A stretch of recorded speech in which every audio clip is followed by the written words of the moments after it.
what a full moon last night. Total lunar eclipse in Leo. Personally, I felt it. I felt it come over about midnight. It was right before midnight, and I felt it come on. It was like an inner earthquake. It was like an inner emotional, psychic earthquake. And for whatever reason, personally, I felt there was a lot of undertones of Pluto, you know? Something with Jupiter and Scorpio. Pluto is the ruler of Scorpio, and it was those kind of themes. It really showed me myself and showed me places that I've been repressing, things that have been with me for a long time, issues, just a lot of my inner self-talk, how I talk to myself, and showed me like a lot of my inner desires and also my hang-ups. It was extremely powerful and scary, personally. And it really brought it all up and with the opportunity to let go, almost like having to let go. And move into the vision,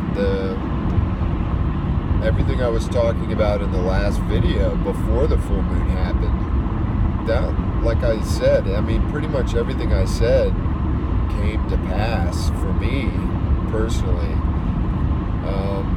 And it is like that. Leo 12th house is the only place to go. In order to do that, there is a falling away, there is a letting go of so many issues that were brought up for me last night. Maybe I'll talk about it in another video, but I guess what I'm going to talk about today is I now see the importance of that. Anything that you want to move towards, if it's substantial, it probably is going to involve a big change in your life. And that unavoidably involves changing yourself, changing the outside and the inside, your inner orientation. More and more I'm seeing, in order to do this, and I talked about this in another video, it's not just about adding on new habits, new ways of being and thinking. That is a lot of it. It's huge. And really the best way from a neurological perspective that's the best way to unwire old habits and beliefs and conditioning, is to replace it with new ones. The more you practice new ones, the less you practice old ones. The old ones will fall away. But in my opinion, what I've been realizing lately is it's not just that. You really have to identify what those old patterns are, what those habits are, what those outmoded beliefs are. I think a lot of us, and this is what Pluto is showing me, and Jupiter and Scorpio is showing me, a lot of us operate with a lot that's unconscious. This is the part of you, people will call it your shadow self. It's the part of you where you have these, even if it's internal, you have internal thoughts, internal desires, internal motivations, internal judgments about reality that you're not really, probably, most people are not consciously aware of it. It's going on, and on one level you are aware of it, but it's the stuff you won't look at it. You won't give it a second look. You're engaging in it, but it's not something you would admit about yourself, and it's not something maybe that you personally analyze and look at. It's the stuff you would like to forget. I think everyone has this. It's your unconscious. Your unconscious drives, your unconscious beliefs. And this manifests externally also. You're going to have behavior which, when you engage in it in the moment, it's happening, but later it's the stuff that you don't want to look at about yourself. You have a self-perception, and it kind of leaves that stuff out. That stuff really needs to be brought into focus, I think. These can be things that you've been carrying around for a long, long time, even since childhood. And it's learned and it's practiced. And that is a part of yourself that's just as real as any of the other parts.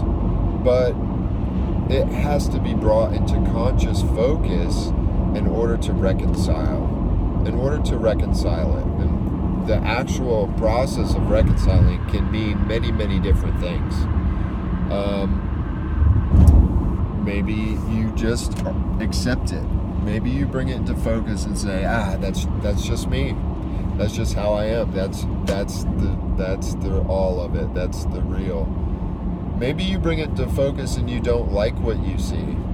Maybe you realize what it has created in you or made you into, and there is an opportunity to change that, to purposefully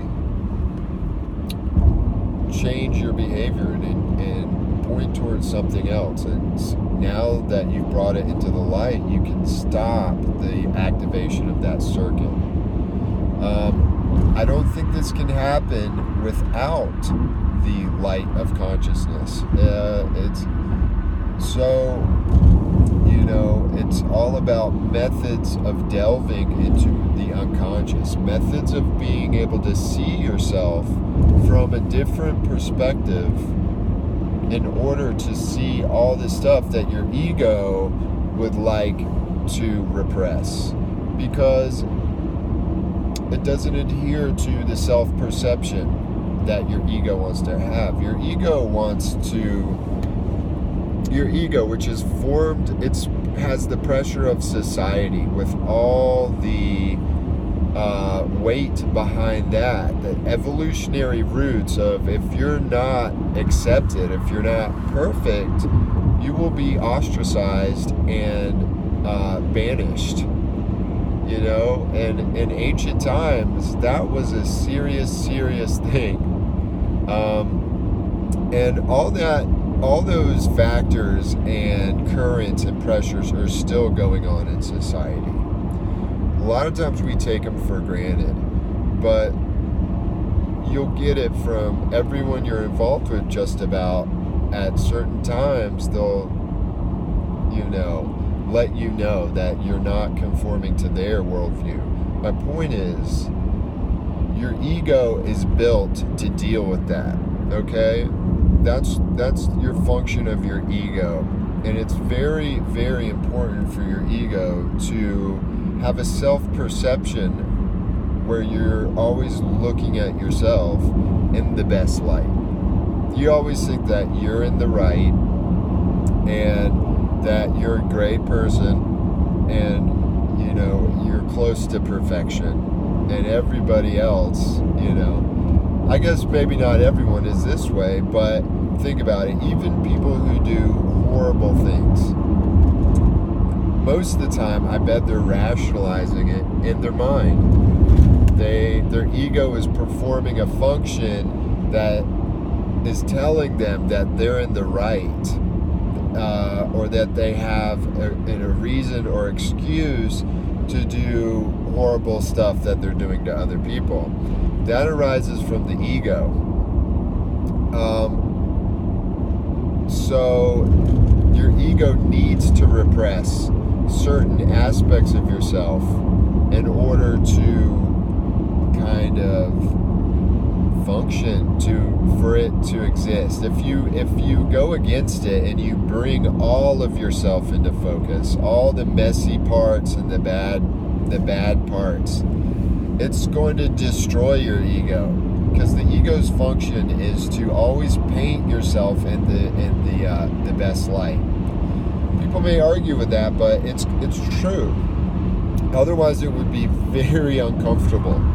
It would be very uncomfortable to function in society. Well, that's kind of what an eclipse does. I mean, normally a full moon, and this is very subtle, but something you can definitely come in touch with. I ask you to start observing the moon almost every day. Observe the monthly cycles, where it is in relation to the sun.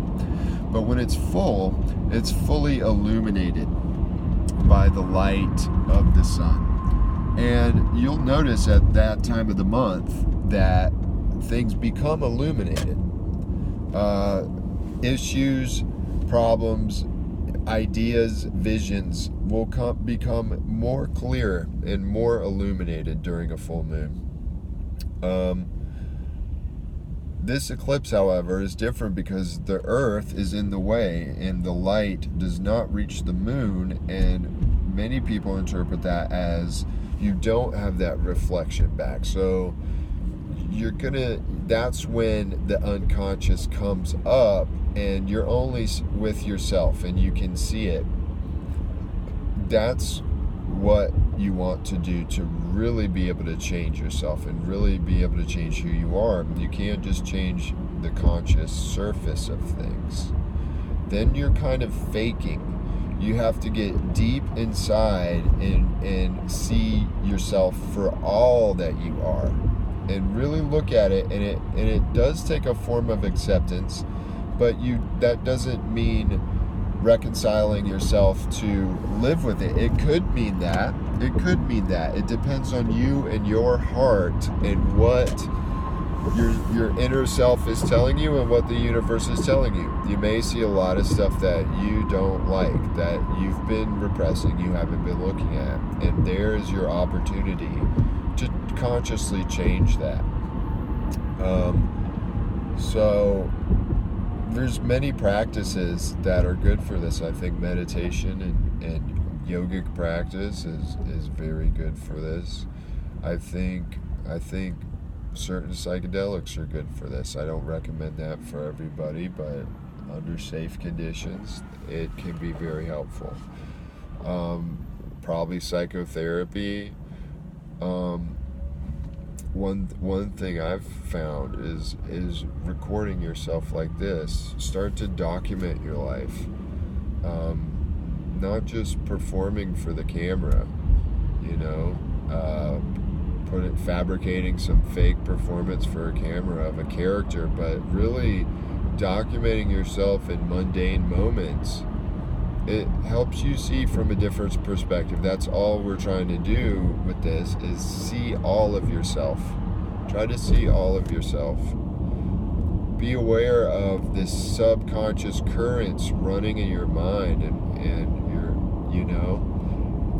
I will talk more about the specific aspects of this later. And very soon I'm going to get into the specific systems you can use to